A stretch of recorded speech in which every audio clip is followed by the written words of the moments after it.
Hello दोस्तों, कैसे हो आप। मैं जानती हूँ आप बड़े खैरियत से होंगे, प्यारी प्यारी अच्छी अच्छी कहानियाँ सुन रहे होंगे। चलिए कहानी शुरू करते हैं।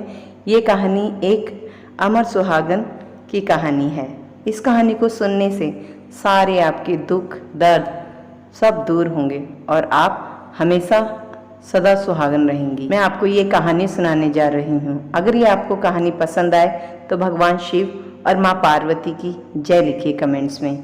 चलिए कहानी शुरू कर। किसी गांव में एक ब्राह्मण और एक ब्राह्मणी रहते थे। उनकी 5 बेटियां थीं। ब्राह्मण की 5 बेटियां भगवान शिव की परम भक्त थी। वो हर रोज भगवान शिव के मंदिर में जाके 5 बेटियां पूजा किया करती थी और सुहाग की कहानी सुना करती थी। और 5 बेटियां भगवान शिव के आगे दीपक जलाया करती थी और चारों बेटियों का दीपक बहुत देर तक जलता था।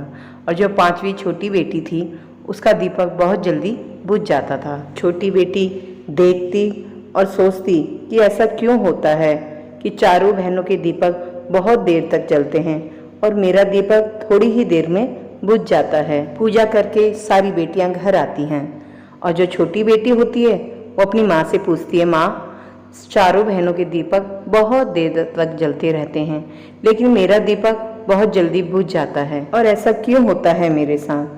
तब माँ ने कहा, बेटा तू घी ना दीपक में कम रखती होगी, तू घी ज़्यादा रखेकर तो ज़्यादा देर तक जलेगा।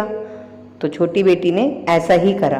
दूसरे दिन 5 बहन मंदिर गई, अमर सुहाग की कहानी सुनी और दीपक भी जलाया। सारी बहनों का दीपक तो जलता रहा।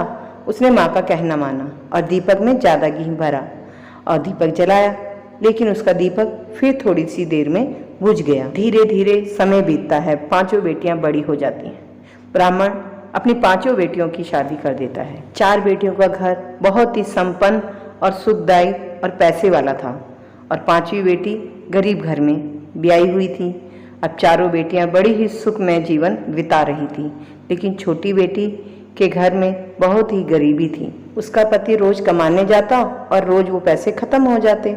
एक दिन की बात है, उसका पति जंगल से लकड़ियां लेकर आया। घर आया तो बीबी ने कहा, आप इतनी कम लकड़ियां क्यों लाए हैं, इससे क्या होगा। तब उसके पति ने कहा, आज मेरी तबीयत ठीक नहीं है।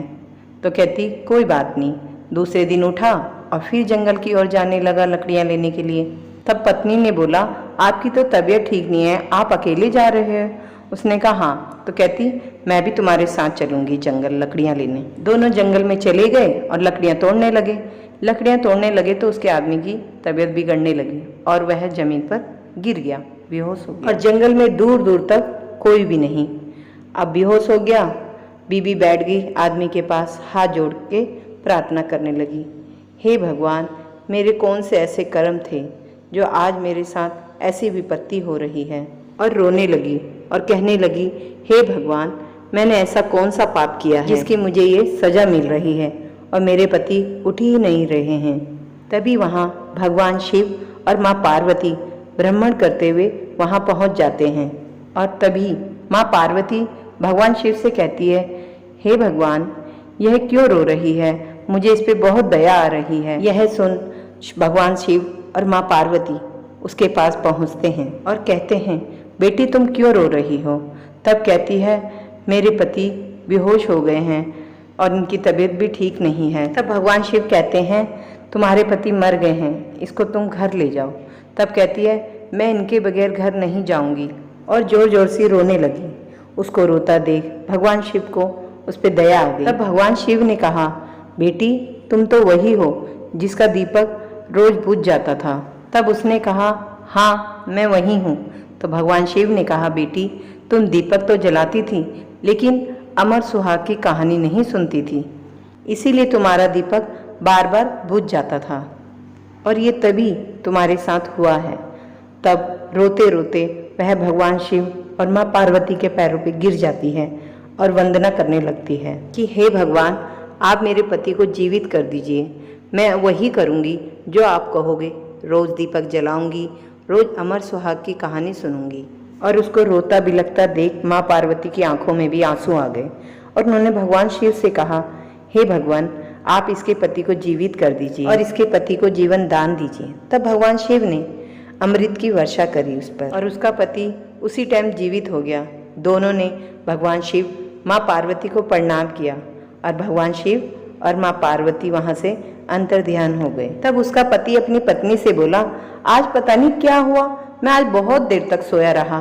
तब पत्नी ने कहा, ऐसी नींद किसी दुश्मन को भी ना आए, चलो घर चलते हैं। दोनों मियाँ बीवी घर आए और सो गए।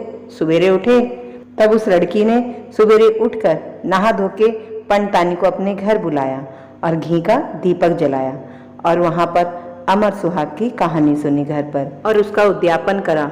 और उसने 5 सुहागन को निमंत्रण दिया, अपने घर पे खाने के लिए बुलाया और खाना खिलाकर उनको सारी सुहागन की चीज़ें दी।